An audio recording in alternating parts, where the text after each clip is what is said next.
신구약 성경에는 많은 개인도 소개되어 있고 가정 단위로 소개되어 있는 분들이 많이 있습니다.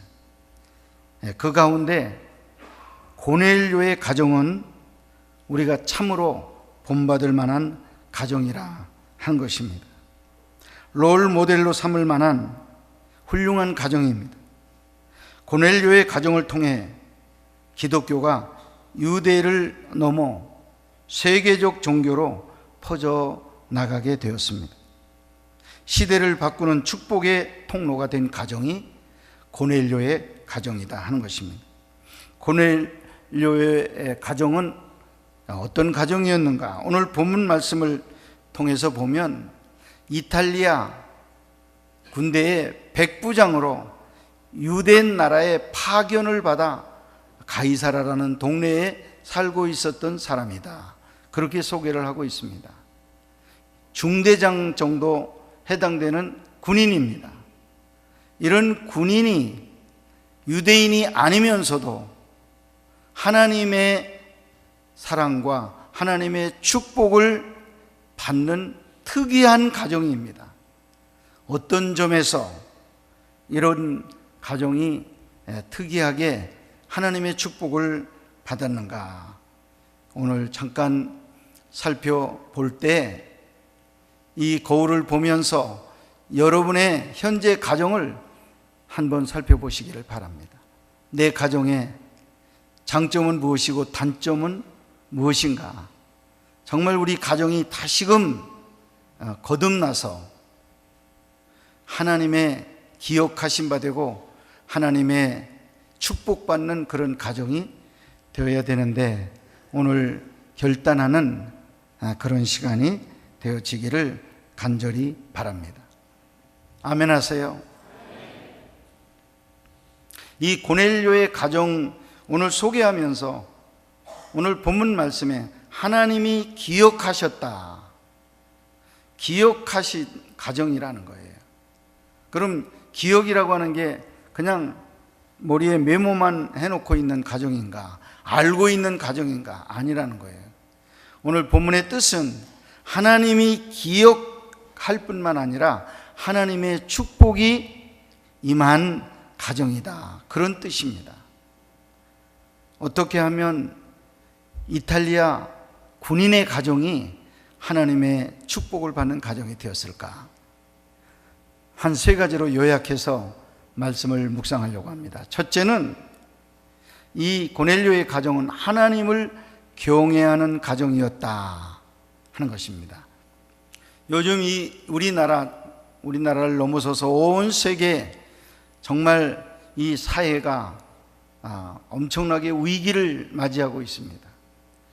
그 원인은 가정이 붕괴되기 때문에 이 사회가 어지럽고 이 나라가 어지러운 그런 가운데 있습니다.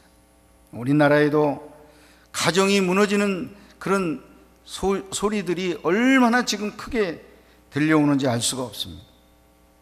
얼마 전에는 경찰대학을 나온 경찰 간부가 어머니를 살해한 사건이 있었습니다. 어느 어머니는 보험금을 타내려 입양한 딸을 살해하는 사건도 있었습니다. 13세 중학생이 아버지가 공부하라고 말하자 잔소리가 듣기 싫어 아파트에 불을 질러 가족을 살해하는 사건도 일어났습니다. 이 모두는 심각한 가정의 위기를 맞이하고 있는 이런 현상들을 우리에게 소개해 주고 있는 것입니다. 이 가정들의 공통점은 무엇인가? 하나님을 우습게 보는 사람들이었다 하는 것이에요. 그들은 돈을 두려워할 줄 알았습니다. 권력도 두려워할 줄 알았습니다. 그러나 하나님을 두려워하지는 않았습니다. 가정의 목표를 돈과 자녀 그리고 출세에 있다고 말하며 살아가지만은 지금 가정들이 어떻게 되어가고 있습니까? 과연 돈을, 과연 출세를 얻고 있습니까? 아니면 그 이전에 이미 망가지고 있습니까? 동방 예의지국이라고 하는 우리나라가 이혼율이 세계 1위입니다. 자살률 1위, 흡연율 1위, 낙태율 1위, 해외 입양률 1위, 가정의 질서는 해체되고 아버지의 권위는 추락되었습니다. 청소년 탈선하고 성적 타락과 가정폭력, 미혼모의 급증과 노인 문제 등으로 가정은 심히 빨리 붕괴되어 가고 있는 것입니다. 사회를 이루는 이 세포, 기초 단위는 가정입니다. 가정들이 모여서 사회를 만들고 국가를 만듭니다. 그런데 그 기초 단위인 가정들이 지금 속에서 썩고 있어요.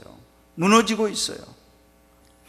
이런 가운데 우리는 본문을 접하게 되었습니다.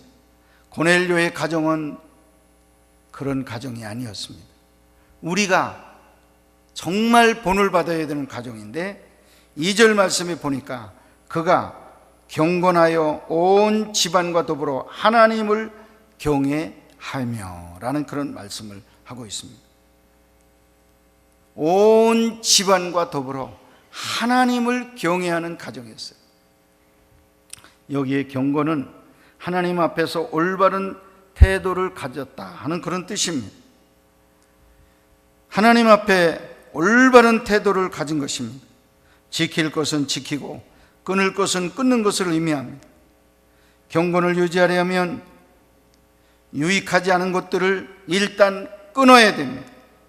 고넬료는 자신만 경건한 삶을 살았던 것이 아니라 온 가족이 경건한 삶을 살도록 힘을 썼습니다.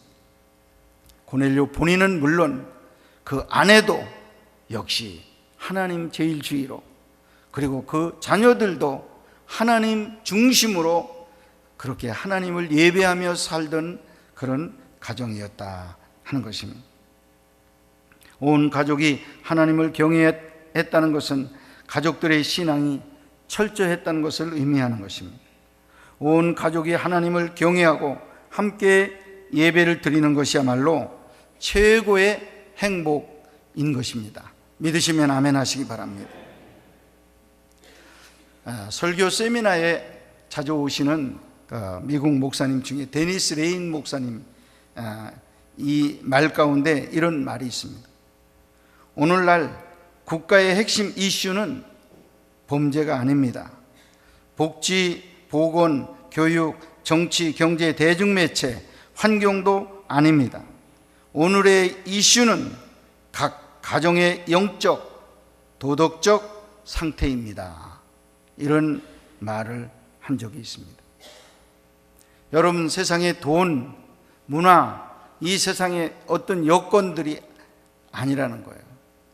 이 나라가 정말 중요하게 취급해야 될 것은 가정이 도덕적으로 세워지고 영적으로 세워진 가정마다 예배를 드리는 가정, 그리고 도덕적인 가정으로 세워지면 사회가 살고 국가가 사는 그런 역사가 일어난다 하는 그런 뜻입니다.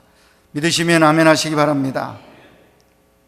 여러분, 우리 교회 먼저 가정이 영적인 가정이 되시기를 바랍니다.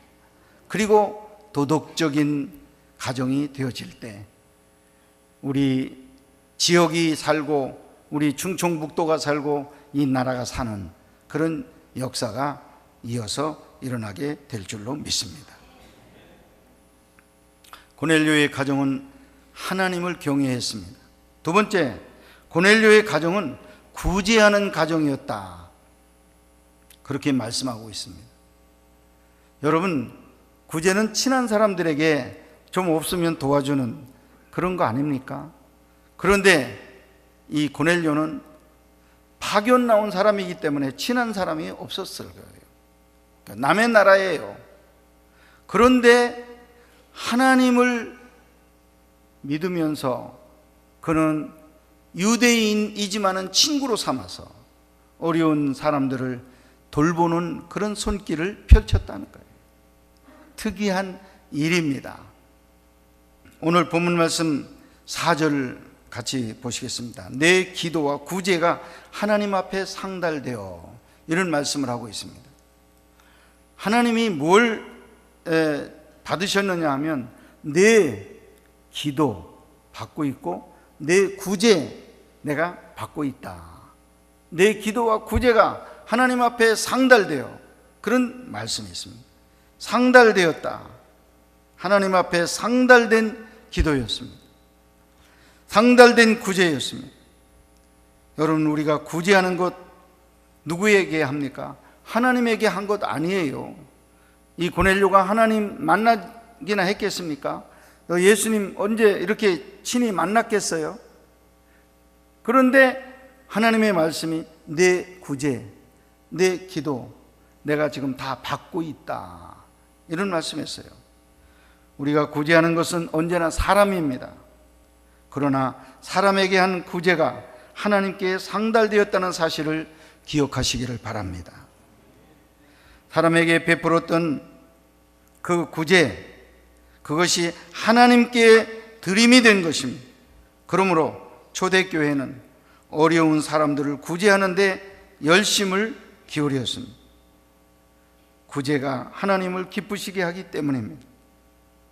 어려운 이웃을 돕는다는 것이 신앙의 본질적인 사명임을 기억하시기를 바랍니다. 마태복음 25장에 보면 예수님께서 재림하셔서 사람들의 행위를 따라 심판하시는데, 너는 오른편 양의 쪽에 내가 앉아라, 너희들은 내 왼편 염소의 편에 너희가 앉아라 하고 양분하는 그런 내용이 나옵니다. 오른쪽에 앉은 사람들은 하나님의 축복을 받았다 말하고 영생의 자리에 들어간다고 말합니다. 그런데 축복을 이렇게 하십니다. 내가 줄였을 때 너는 나에게 먹을 것을 주었다. 내가 목말라 하고 있었을 때 너는 물 한 모금을 나에게 떠준 적이 있다. 내가 감옥에 갇혀 있을 때 너는 나를 방문해서 위로한 적이 있다. 내가 병원에 있을 때 내가 나를 방문해서 위로한 적이 있다. 기도해 준 적이 있다.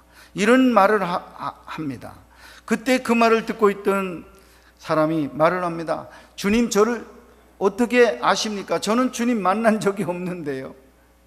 주님이 언제 감옥에 있었습니까? 언제 병원에 있었습니까? 언제 배고프신 적이 있습니까? 저는 주님에게 대접한 적이 없습니다. 대답을 했어요.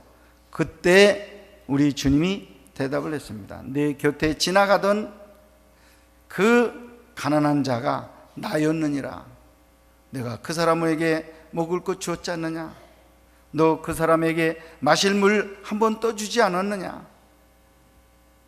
그들에게 한 것이 나에게 한 것이라고 우리 주님이 말씀하시면서 축복하는 그런 내용이 있습니다. 여러분과 저는 하나님 한번 만났으면 좋겠어요. 예수님 한번 대접했으면 좋겠어요. 왜? 너무너무 은혜를 많이 받았기 때문에 잘 좀 대접했으면 좋겠어. 그런데 하나님 내 앞에 안 오셔. 예수님도 잘 안 오셔. 그래서 하고 싶은 마음이 있는데 지금까지 못하고 있어요. 그런데 여러분, 우리 주님은 다른 말씀을 하십니다. 나는 지금도 대접받고 있고 아무개를 통해서 이런 귀한 대접을 지금 내가 받고 있다. 기도를 받고 있고 대접을 지금 받고 있다. 이게 웬 말입니까? 나는 못 만나서 지금 대접을 못 해드리는데, 아니 누구는 또 주님을 어떻게 대접한단 말입니까?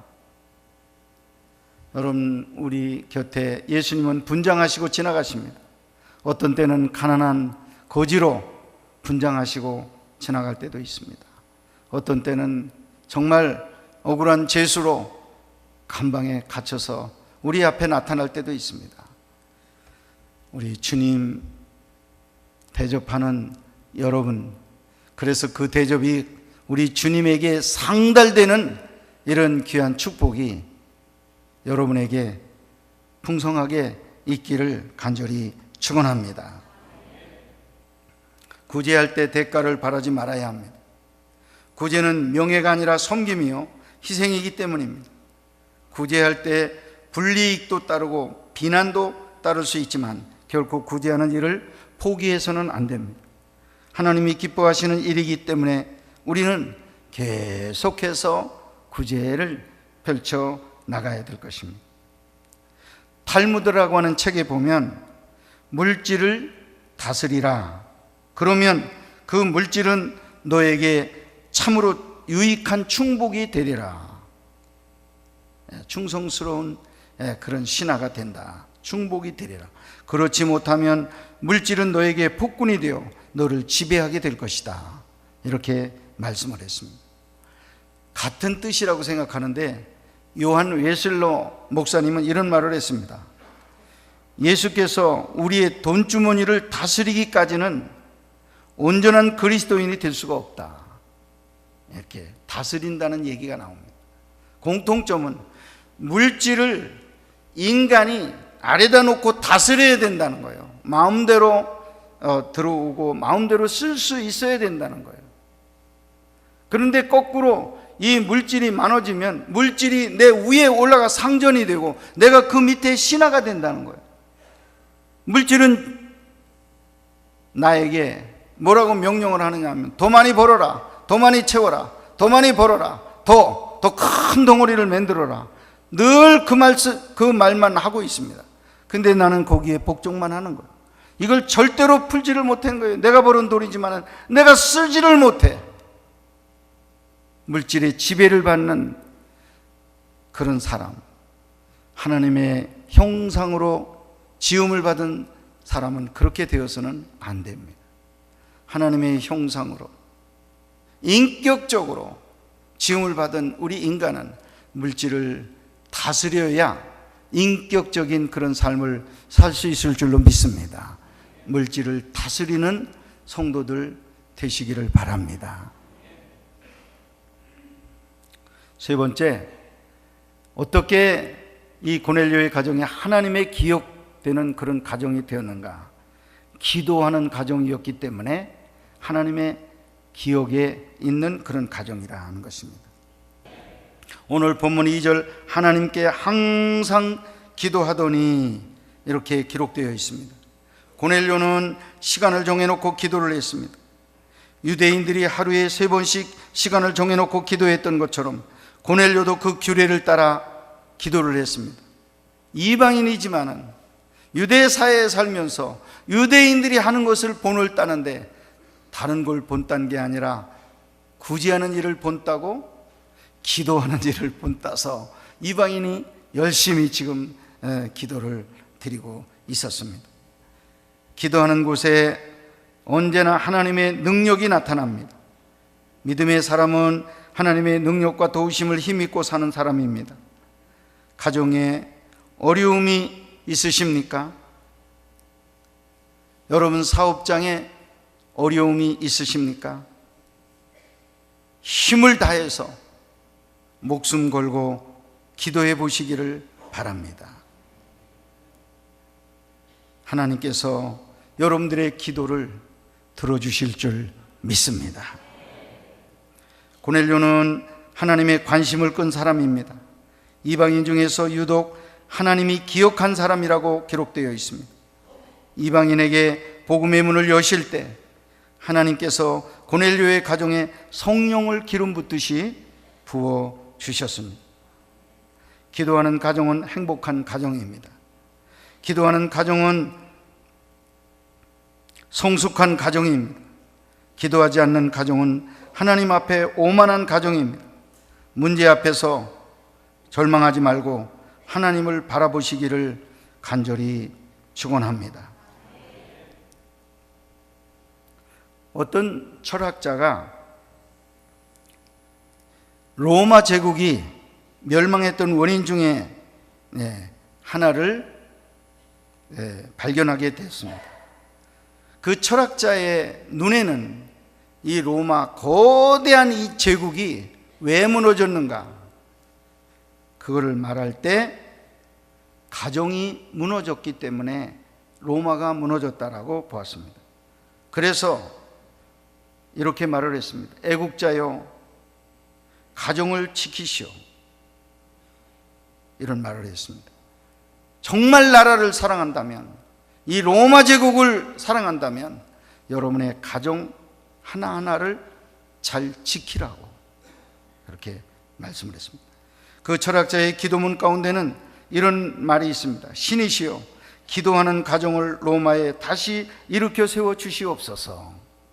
무너져가는 이 로마, 하나님 살리기 위해서는 가정가정에 예배가 살고 가정가정에 기도하는 소리가 울려 나올 수 있는 가정으로 만들어 주시면 이 로마가 다시 살겠습니다. 그런 말을 하게 된 것입니다. 여러분, 미국이 영국과 네덜란드, 덴마크 일대에서 이민 간 사람들, 그 청교도들이라고 말을 합니다.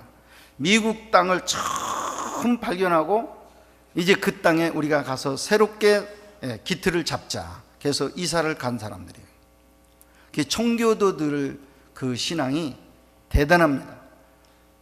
청교도들은 먼저 자기 집보다 교회를 먼저 지었습니다. 학교보다 예배당을 먼저 지은 사람들이에요. 그래서 청교도들이 그렇게 돈독한 믿음으로, 기도로 나라를 세웠는데 그 나라가 미국이라는 제국이 된 거예요. 큰 나라가 됐습니다. 전 세계 질서를 잡는 교통국가가, 이 질서를 취한 국가가 되었습니다. 제일 많이 선교사를 파송한 나라가 되고 제일 많이 구제하는 나라가 되고, 지금도 엄청나지 많은 미국이 전성기 때 더 많은 그런 구제를 하게 되었어요. 부자 나라였습니다. 그런데 이런저런 이유를 들어가면서 가정 안에서 기도 소리가 없어지는 거예요. 예배 드리는 성도 수가 줄어드는 거예요. 그래서 이렇게 크게 지어진 예배당마다 사람들이 많이 모였겠지 하고 들어가 보면 5, 60명 노인들만 앉아 있는 거예요. 가정에서 예배 드리는 가정이 없어요. 기도 소리가 없어요. 미국은 지금 쇠퇴일로에 지금 놓여져 있습니다. 여러분 가정이 전성기를 맞이하려면 가정 안에 예배가 살아나야 되고, 여러분 가정에서 부르짖는 기도의 음성이 담을 넘는 역사가 일어날 때 여러분의 가정이 강성한 가정이 될 줄로 믿습니다. 그렇지 않으면 미국이 로마가 무너지고 망가지는 것처럼 여러분 기도 소리가 떠나가는, 망가지는 시작하는 거예요. 예배 드리는 횟수가 줄어들면 망가지기 시작하는 거예요. 지금 예배에 집중하시고 기도에 열심을 다하시는 가운데 여러분의 가정이 전성기를 맞이하는 이런 축복이 함께 하시기를 간절히 축원합니다. 오늘 말씀을 정리하겠습니다. 고넬료의 가정은 이방인 가정입니다. 이탈리아 가정입니다. 그런데도 하나님이 기억하시고 축복해 주셨습니다. 거기에는 하나님을 경외하는 경외가 있었고 다른 이웃을 섬기는 구제가 있었습니다. 그리고 항상 하나님 앞에 엎드려 기도하는 가정이었기에 하나님이 영원히 축복하는 그런 가정이 되었습니다. 여러분 꼭 기억하시고, 여러분 가정에 지금 긴급히 필요한 게 무언가 다시 한번 살피시고 보완하는 가운데 여러분 가정도 하나님의 기억이 되는 그런 가정들이 되시기를 바랍니다.